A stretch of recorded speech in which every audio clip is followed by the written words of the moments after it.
தேவனுடைய நாமம் மகிமைப்படுவதாக. நேற்று தினத்திலே இயேசு கிறிஸ்துவினுடைய உயிர்த்தெழுந்த திருநாளை நாம் கொண்டாடினோம். உயிர்த்தெழுந்த திருநாளுக்கு அடுத்த நாள் முதல் 50வது நாள் வரையிலுமாய் ஆவியானவர் இடைப்படுகிற காரியங்களை நாம் தியானிக்கவிருக்கிறோம். ஏனென்றால் 50வது நாள் பெந்தேகோஸ்தே நாளாய் கருதப்படுகிறது. பெந்தேகோஸ்தே நாள் எனப்படுவது ஆவியானவரின் நாள் எனப்படுகிறது. ஆகவே இந்த 50 நாள் அளவும் ஆவியானவர் செய்த செயல்களை குறித்து நாம் தியானிக்கவிருக்கிறோம்.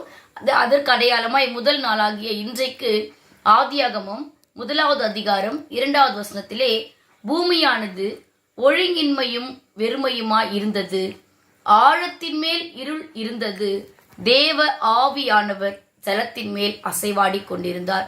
இன்றைக்கு ஆவியானவர் என்ன செய்து கொண்டிருந்தார் என்று நாம் தியானிக்கும் போது பூமியானது ஒழுங்கின்மையும் வெறுமையுமா இருந்தது. அது மட்டும் இல்லாமல் ஆழத்தின் மேல் இருள் இருந்தது. அப்படிப்பட்ட ஒரு இடத்திலே ஆவியானவர் அசைவாடுகிறார்.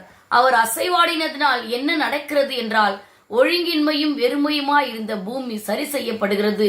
எல்லாவற்றையும் நேர்த்தியாய் செய்து முடித்து அது நல்லது என்று அவர் கண்டார்.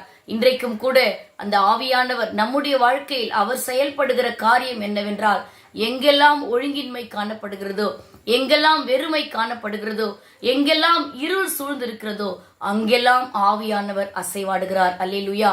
அவர் அசைவாடும் பொழுது என்ன நடக்கும் என்றால் வெறுமை மாறும், ஒழுங்கின்மை சீரமைக்கப்படும், இருளிலே வெளிச்சம் உதிக்கும்.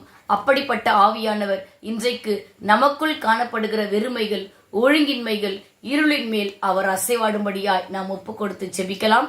எங்களை நேசிக்கிற எங்கள் நல்ல தகப்பனே, ஆவியானவராய் அசைவாடுகிற தேவனாய் இந்த நாளிலே எங்கள் வாழ்க்கையில் காணப்படுகிற வெறுமைகள், ஒழுங்கின்மைகள், இருள்கள் இவற்றின் மீது நீர் அசைவாடி அவைகளை சரி செய்து அது நல்லது என்று நீர் காண வேண்டுமாய் எங்களை உம்முடைய கரத்திலே ஒப்புக் கொடுக்கிறோம்.